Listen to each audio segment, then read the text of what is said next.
Hello students, maths teacher R K Singh आपका omega pro classes में स्वागत है। तो हम लोग डिटर्मिनेंट में माइनर कोफैक्टर एक्सपेंशन है ना, ये सब पढ़ चुके हैं। अब जो है आपको कुछ इस टाइप्स ऑफ डिटर्मिनेंट पढ़े थे। कुछ ऐसे डिटर्मिनेंट है जिसके रिजल्ट को याद रखना है, जिससे कि क्वेश्चंस बनाने में आपको आसानी होगी, ऑब्जेक्टिव बनाने में आसानी होगी। बड़ा क्वेश्चन होगा तो वह जब उसका जो पार्ट होगा उस पार्ट में उसका वैल्यू यूज कर सकते हैं। तो यहां पर देखिए, ये जो है आपका नोट में लिखिएगा, इस डिटर्मिनेंट का वैल्यू याद रखना है। का नाम नहीं है, ऐसा नाम जैसे पिछले क्लास बताए थे, circular determinant, circulate, symmetric determinant, skew symmetric determinant, ठीक है। तो इसका नाम नहीं है, बट ये फॉर्मेट है। उस फॉर्मेट में क्या रिजल्ट होता है उसको याद रखेंगे तो आपको समय बचेगा, क्योंकि हम अपने नाम से नाम कैसे दे देंगे? कोई मेरा फैमिली मेम्बर तो नहीं है उसको नाम से पुकारेंगे। ठीक है। तो आपको देखिए, पहले क्या है कि फर्स्ट रो में 1 1 1 है, सेकेंड रो में ABC है। ये कॉलम वाइज भी हो सकता है, AQ BQ CQ, ठीक है। AQ BQ CQ, ये किसी रो में हो सकता है 1, और किसी कॉलम में हो सकता है। ऐसा नहीं कि फर्स्ट ही रो में होगा, लेकिन ये याद रखना है कि 1 1 हो, ABC हो, उसका क्यूब हो। सर्कुलर में क्या था? 1 1 1 ABC A square B square C square था, उसको सर्कुलर डिटर्मिनेंट कहते हैं। तो अब देखिए, जैसे ये कॉलम वाइज भी हो सकता है, 1 1 1 ABC, ये 1 1 किसी भी कॉलम में हो सकता है। ठीक है। तो इसका जो वैल्यू होगा याद रखना है, A minus B, B minus C, C minus A। ये प्रूफ भी हो जाएगा, देखिएगा जब डिटर्मिनेंट का क्वेश्चन सॉल्व करेंगे तो आपका इस तरह से रहता है, प्रूव दैट रहेगा, प्रूव दैट ये कि 1 1 1 ABC AQ BQ CQ equal to A minus B B minus C C minus A into A plus B plus C। Prove that में आ गया लॉन्ग क्वेश्चन में। अगर यही क्वेश्चन ऑब्जेक्टिव में आ गया या कुछ ऐसा बड़ा क्वेश्चन है कि उसका पार्ट इस फॉर्मेट में आ गया, तो सीधे इस रिजल्ट को याद रखेंगे तो आपको आसानी होगी, आपका समय का बचत होगा। ठीक है। तो आपका A minus B B minus C C minus A और A plus B plus C हो गया। ठीक है। अब जो है दूसरा क्या होगा, 1 1 1 1 1 1 किसी रो में हो सकता है, किसी कॉलम में हो सकता है। उसके बाद देखिए यहां पर स्क्वायर होगा, A square B square C square. इसके बाद देखिए AQ BQ CQ होगा। ठीक है। तो इसका जो वैल्यू होगा, देखिए ये 1 1 कॉलम वाइज भी हो सकता है, ये रो वाइज है तो कॉलम वाइज भी हो सकता है। 1 1 1 A square B square C square AQ BQ CQ। अब जो है ये आपका A minus B B minus C C minus A और AB plus BC plus CA, ये हो गया। अब देखिए तीसरा में 1 1 1 1 1 सब में देखिए है, ये रो में भी हो सकता है, कॉलम भी हो सकता है। उसके बाद देखिए A B C, और उसके बाद हो जाएगा A का पावर 4, अब B का पावर 4, C का पावर 4। ठीक है। इसका जो वैल्यू होगा A minus B B minus C C minus A, ये हो गया साइक्लिक फैक्टर टाइप का हो गया। उसके बाद देखिए यहां पर हो जाएगा A square plus B square plus C square minus AB minus BC minus CA। इसको और में ऐसे भी लिख सकते हैं, A minus B B minus C C minus A। इसका जो होता है वैल्यू आप इसको ऐसे लिख सकते हैं, A माइनस B का whole square B minus C का होल स्क्वायर ये बी माइनस सी का होल स्क्वायर हुआ और प्लस सी माइनस ए का होल स्क्वायर हुआ। इसको देखिए 1 1 1 बताए थे, किसी रो में हो सकता है, ये कॉलम वाइज भी हो सकता है। फिर ए बी सी है, फिर ए का पावर 4, बी का पावर 4, सी का पावर 4 है, तो उसका वैल्यू जो है A minus B, B minus C, C minus A square plus B square plus C square minus A B minus B C minus A C, वो identities है, उसको हाफ, ये हम लोग 9th में पढ़े हैं कि A square plus B square plus C square minus A B minus B C minus C A equal to half A minus B का whole square plus B minus C का whole square plus C minus A का whole square होता है। ठीक है, अब जो है तो अब नेक्स्ट, अब देखिए यहां पर ये 4 नंबर होगा। देखिए यहां 4 नंबर पर क्या, A B C, A B C, फिर इसका स्क्वायर ए स्क्वायर बी स्क्वायर सी स्क्वायर, और उसके बाद आपका बी सी, सी ए और ए बी, ठीक है, इक्वल टू ये आपका ए माइनस बी का में साइक्लिक फैक्टर होता है, A minus B, B minus C, C minus ए को साइक्लिक फैक्टर कहते हैं। और उसके बाद यहाँ पर आपका हो जाएगा A B plus B C plus C A. ठीक है, तो इतना जो है आपको याद रखिएगा, ये 4 था, 3 जो है पहले बताए थे, 4 पहले बताए थे कि circular determinant, succulent, symmetric determinant और स्क्यू सिमेट्रिक डिटर्मिनेंट। ठीक है, इतना बताए थे, बस ये इसको रिजल्ट याद रखिए, रखना है, इससे फायदा आपको होगा। अब हम लोग क्वेश्चन स्टार्ट करेंगे। नहीं, क्वेश्चन स्टार्ट करने से पहले आपको प्रॉपर्टीज बताना पड़ेगा। ठीक है, क्या बताना पड़ेगा, प्रॉपर्टीज। ठीक है, तो प्रॉपर्टीज ऑफ डिटर्मिनेंट, क्योंकि डिटर्मिनेंट बनाने के लिए कोई फॉर्मूला नहीं होता है ना, जैसे और सब चैप्टर में फॉर्मूला होता है, फॉर्मूला यूज करना होता है, इसमें आपको प्रॉपर्टीज ही यूज करके बनाना है। तो बिना प्रॉपर्टीज का आप नहीं बना सकते हैं डिटर्मिनेंट। कुछ छोटे छोटे क्वेश्चंस बनेंगे, बट जब प्रूव दैट होगा, है ना, तो वहां पर आपको प्रॉपर्टीज लगाना ही पड़ेगा। तो देखिए, properties of determinant, properties of determinant, properties of determinant क्या है, देखिए पहला प्रॉपर्टी P1, देखिए पहला प्रॉपर्टी ये है कि डिटर्मिनेंट अगर कोई है, अगर हम लोग फर्स्ट रो को फर्स्ट कॉलम बना देते हैं, सेकंड रो को सेकंड कॉलम, थर्ड रो को थर्ड कॉलम, डिटर्मिनेंट का वैल्यू चेंज नहीं करता है। The value of determinant doesn't change if corresponding row change into corresponding column. ठीक है, कोरस्पॉन्डिंग वर्ड क्यों आया, फर्स्ट रो फर्स्ट कॉलम होना चाहिए change, second row second column, third row third column, ऐसा नहीं कि फर्स्ट कॉलम है उसको सेकंड रो बना दीजिए, ऐसा नहीं, इसलिए कोरस्पॉन्डिंग वर्ड हुआ है। तो पहला प्रॉपर्टी है कि the value of determinant unaltered भी लिख सकते हैं, या ऐसे लिखिए doesn't change, doesn't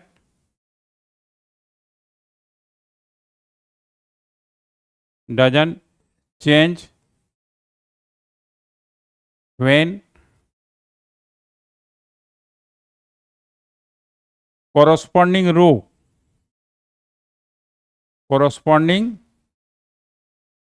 row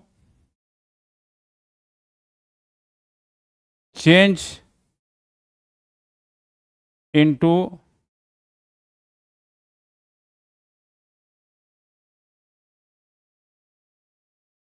corresponding column।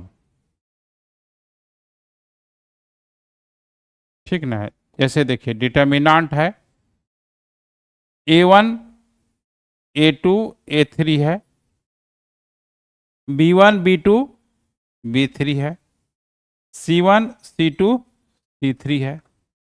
तो देखिए इसमें क्या करते हैं, देखिए इसका मतलब क्या होता है पहले समझिए। ये डबल एरो है कि कॉलम रो के पोजीशन पे जा रहा है और रो कॉलम के पोजीशन पे जा रहा है, ठीक है।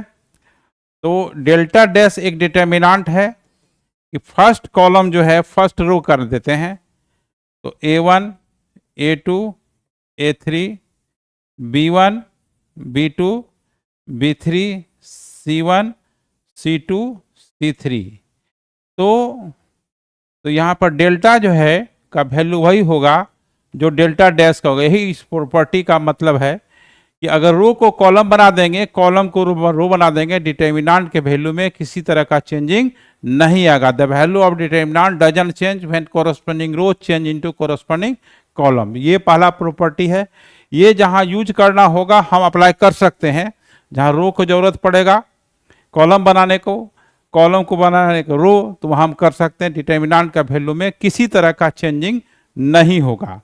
अब देखिए यहां पर दूसरा प्रॉपर्टी है।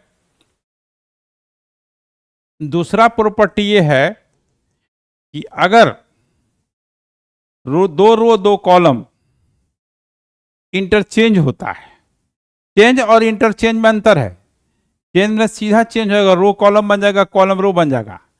इंटरचेंज कॉलम कॉलम ही रहेगा, रो ही रहेगा, खाली पोजीशन बदल जाएगा। तो देखिए पहले लिख लेते हैं स्टेटमेंट।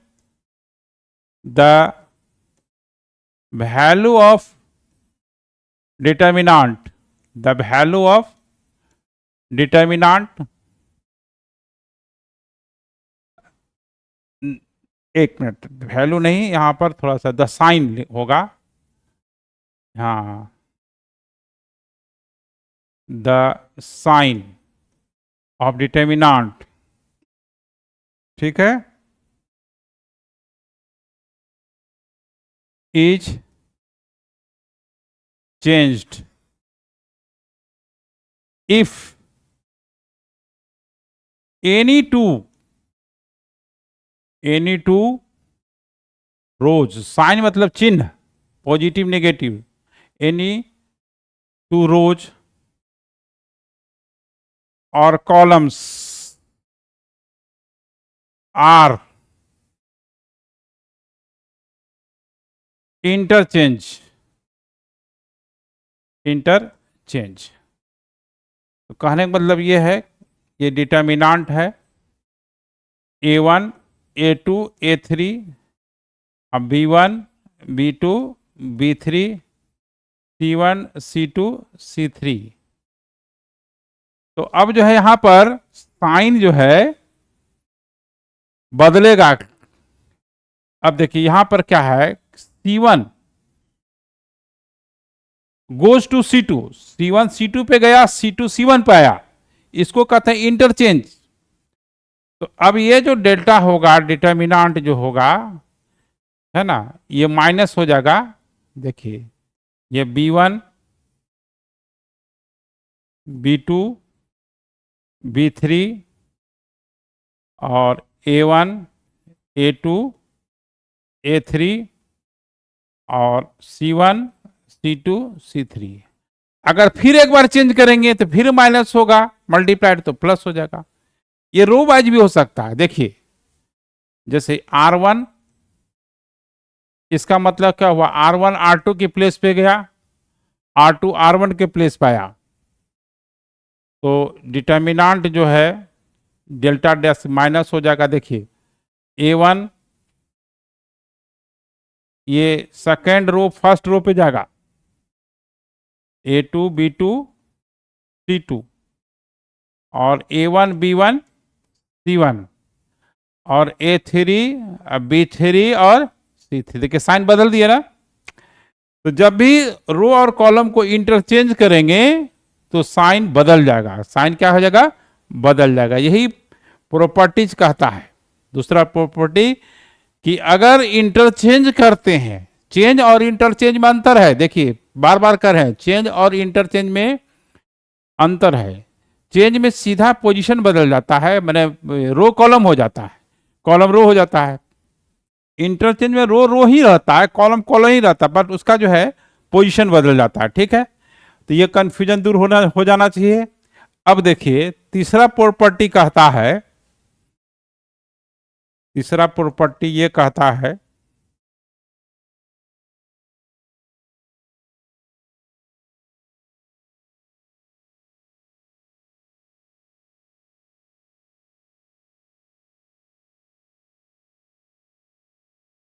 तीसरा प्रॉपर्टी ये है, अगर कोई डिटर्मिनांट है, उसका कोई एक रो एक कॉलम का एलिमेंट, कोई जरूरी नहीं कि सब में नहीं, सिंगल रो या सिंगल कॉलम किसी नंबर से मल्टीप्लाइड है, तो होल डिटर्मिनांट मल्टीप्लाइड हो जाएगा उस कांस्टेंट से, है ना।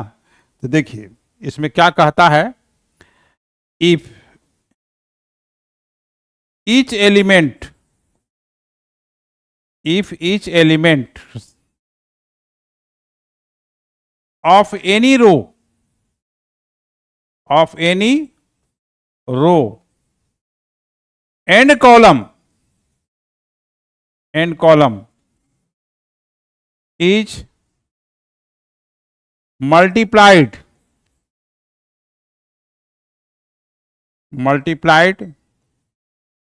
by non-zero constant k, then whole determinant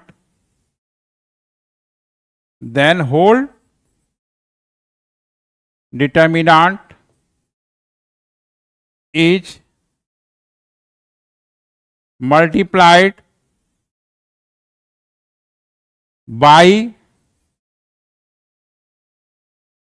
that constant k,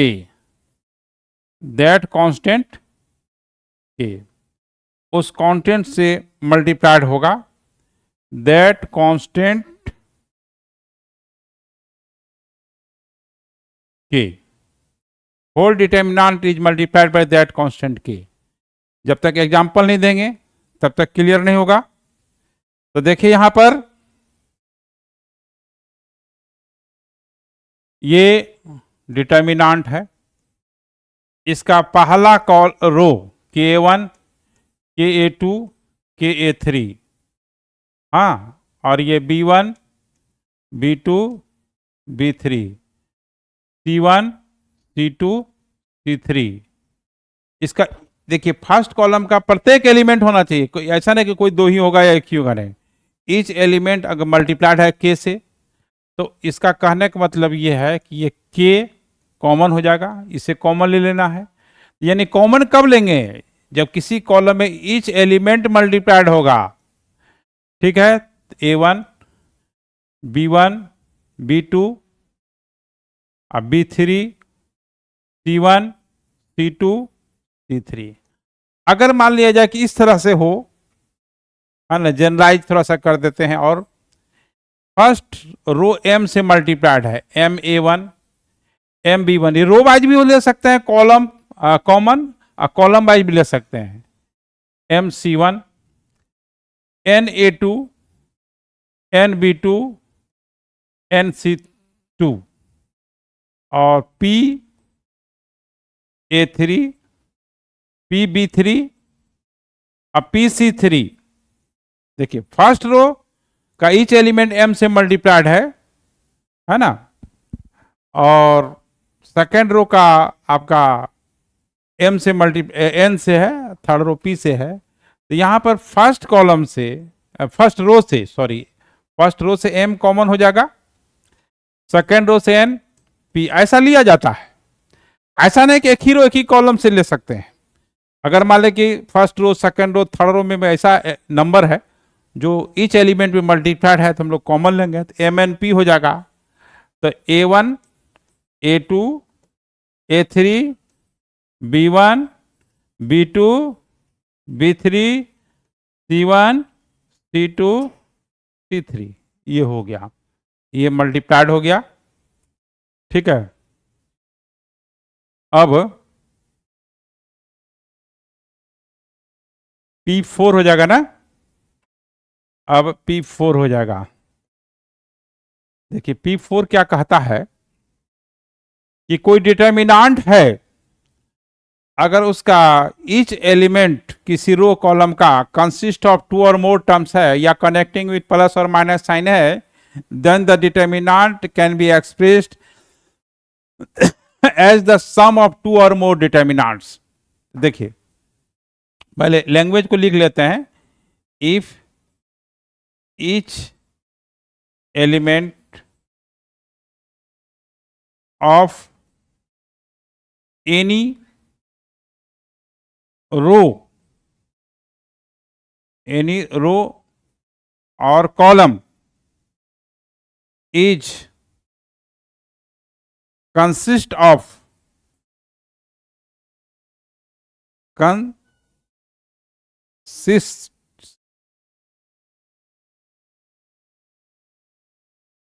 consists of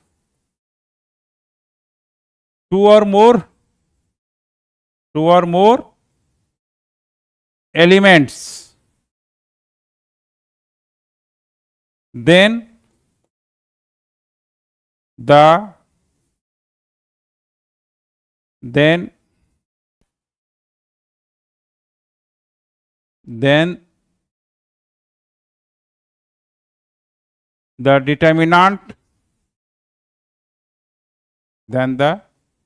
determinant can be expressed as sum of two और मोर डिटर्मिनांट्स, दो या दो से अधिक डिटर्मिनांट में एक्सप्रेस कर सकते हैं। देखिए क्या कहने का मतलब है, एग्जाम्पल देंगे तो क्लियर होगा। देखिए यहां पर एग्जाम्पल है, ये डेल्टा है, यहां का A1 प्लस अल्फा है, A2 प्लस बीटा है, A3 प्लस गामा है, ठीक है।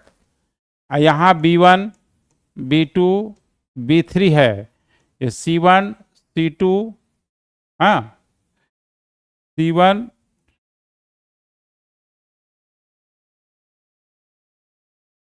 C2 और C3 है। देखिए फर्स्ट कॉलम का जो एलिमेंट है वो A1 प्लस अल्फा दो नंबर से मिलके बना है।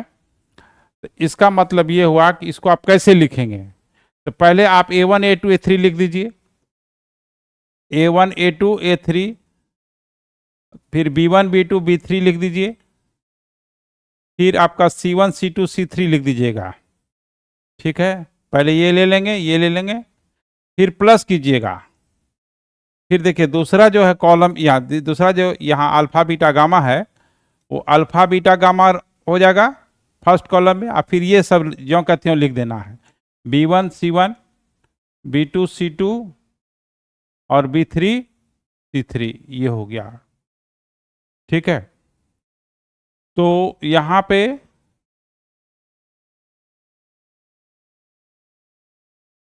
C2 हो गया। अगर इस तरह से तीन अगर है एलिमेंट, ऐसे देखिए यहां पर A1 अल्फा प्लस एक्स है, A2 बीटा प्लस वाई है, A3 गामा प्लस जेड है, और ये B1 B2 B3 है, C1 C2 C3 है। ये प्रॉपर्टी का ये कहना है कि देखिए फर्स्ट कॉलम जो है ये कंसिस्ट ऑफ थ्री टर्म्स है, तो इसको तीन डिटर्मिनेंट में एक्सप्रेस करेंगे, जितना एलिमेंट से कनेक्टेड होगा उतना ही डिटर्मिनेंट में एक्सप्रेस्ड होगा सम्स में, A1 A2 A3 B1 B2 B3 C1 C2 C3 plus अब alpha beta gamma, alpha beta, gamma, B1, B2, B3,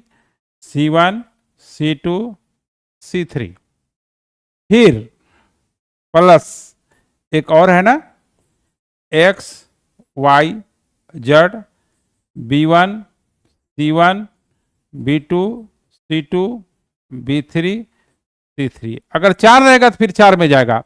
तो इस तरह से आप एक्सटेंड कर सकते हैं, ठीक है। तो अब जो है ये प्रॉपर्टी कितना नंबर था, 4 प्रॉपर्टी हो गया हम लोग। अब 5वां प्रॉपर्टी पढ़ेंगे। देखिए P5। P5 क्या है कि देखिए किसी 2 रो और 2 कॉलम का एलिमेंट्स अगर आइडेंटिकल है उसका वैल्यू 0 होगा। क्या होगा, वैल्यू 0 होगा, ठीक है। या प्रोपोर्शनल है ना। तो देखिए if elements of any 2 rows or columns are identical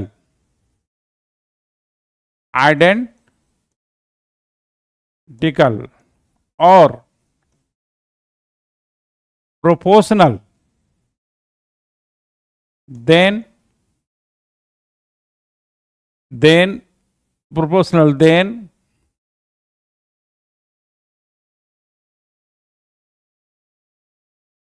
then the value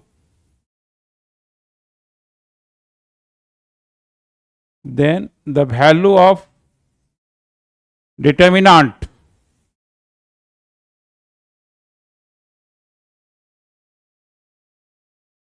will be 0 होगा। और वैनिश मतलब 0 हो जाना, खत्म हो जाना, ठीक है। देखिए यहां पर क्या है,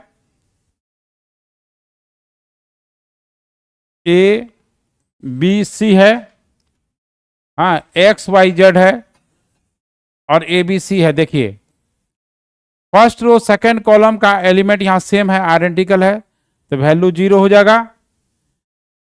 या रो वाइज भी हो सकता है, A B C यहां पे है, रो वाइज तो ये एग्जांपल देते, कॉलम वाइज भी हो सकता है। तो जैसे कि A B C इसमें आपका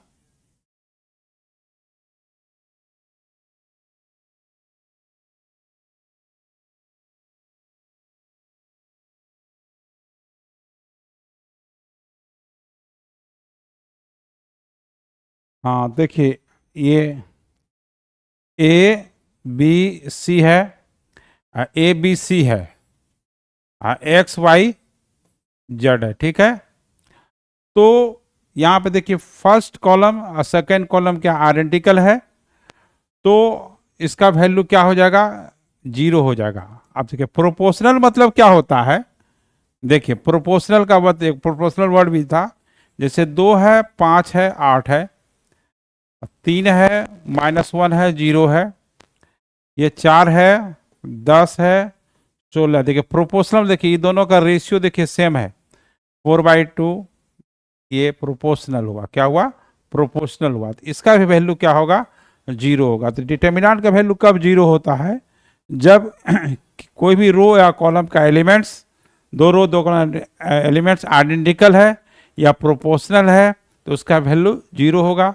और कुछ प्रॉपर्टी है, 4-5 प्रॉपर्टी भी और है, डिफरेंशिएशन ऑफ डिटर्मिनेंट करना, इंटीग्रेशन ऑफ डिटर्मिनेंट करना, फैक्टर थ्योरम है, फिर ये रो एलिमेंट्री ऑपरेशन है, ये सब प्रॉपर्टीज में आता है, तब क्वेश्चंस बनेंगे। तो आज का लेक्चर आज इतना ही रहा, फिर हम लोग नेक्स्ट क्लास में आगे का प्रॉपर्टीज पढ़ेंगे और संभवतः नेक्स्ट क्लास में क्वेश्चंस स्टार्ट हो जाएगा।